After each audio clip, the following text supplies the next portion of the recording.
And now let's meet our first contestant. Will you come in and sign in, please?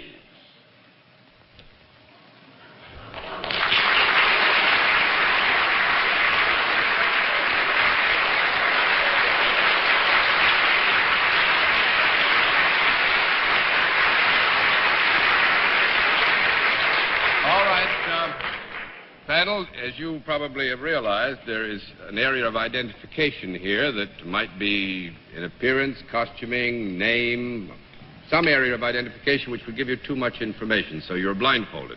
I would just ask our guest if you are fully familiar with how we keep score. Yes. All right, then in that case, let's let the folks at home and our friends here in the theater know exactly what your line is.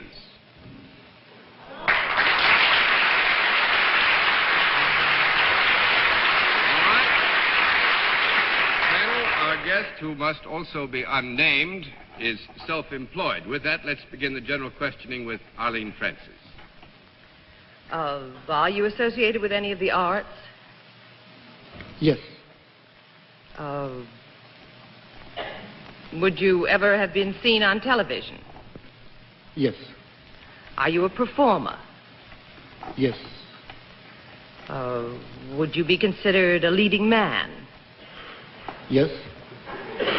I got to move in here. Actually, in the general context of the questioning, we would have to accept that all the affirmative replies, except perhaps the last one, are not misleading in any major degree. However, I think the last answer is misleading, and we could not accurately describe our guest as a leading man. He's a misleading man. A misleading man he is. 1 down and 9 to go, Mr. Third. Have you achieved eminence in some field other than television? Yes. Would it be the sort of exploit that might possibly reach the front page of a newspaper? Yes. Is it an exploit that's been on the front page of the newspapers within the past couple of weeks? No. No. 2 down and 8 to go, Miss Kilgallen. Do you imagine that we're blindfolded because one or more of us would recognize you at sight? Yes. Yes. Yes. Are you accustomed to appearing before audiences? Yes. When you appear before audiences, do you ever wear less than you're wearing now? When you appear before audiences, do you ever wear less than you are wearing now? I would say that under certain specific conditions, it is not impossible that our guest would wear less than is being worn now, but it's not necessarily germane to what it is we're trying to arrive at. Is that a yes or a no? That is a kind of up and down yes. Well, all right. Do you have anything to do with sports or any form of athletic endeavor? Yes. Ball conference.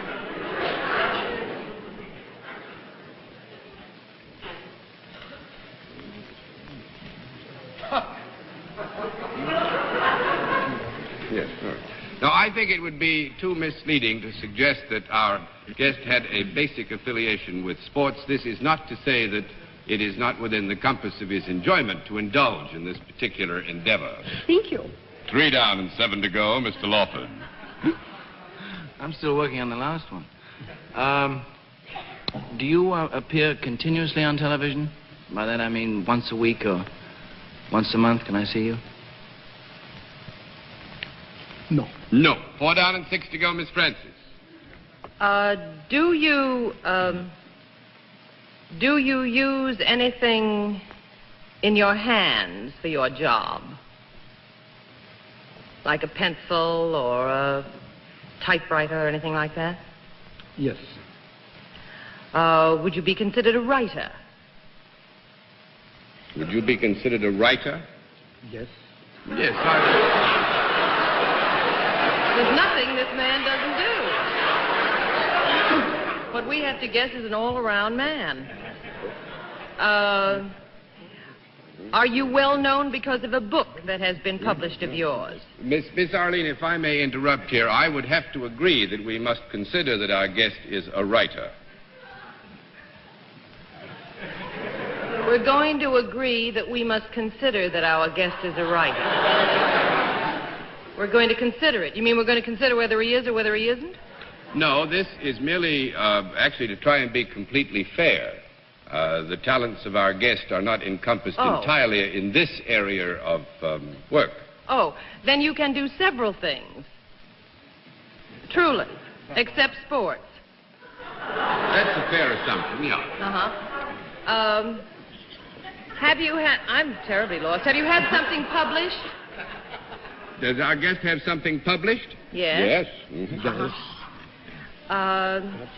Does he write humorously? Do you write humorously? Yes and no. The answer then, I think, is properly yes and no. Oh. Could he, does he ever do any drawing like comic strips? Do you ever do any drawing like comic strips? Yes. Yes?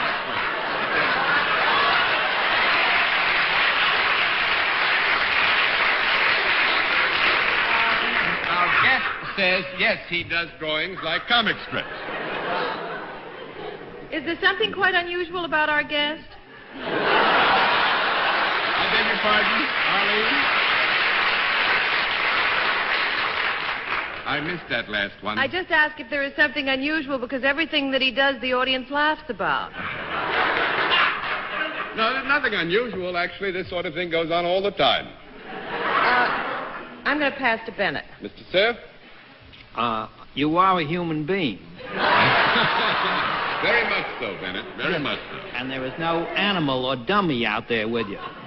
That's right. There is no animal or dummy out there with him except, perhaps... I'm not talking about the master of ceremony. That'll be all. Have you ever written a book that was published by my firm?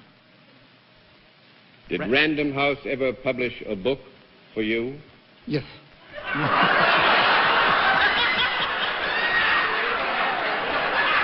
And that'll teach you to make remarks about the master of ceremonies, sir. Was this book published within the past year?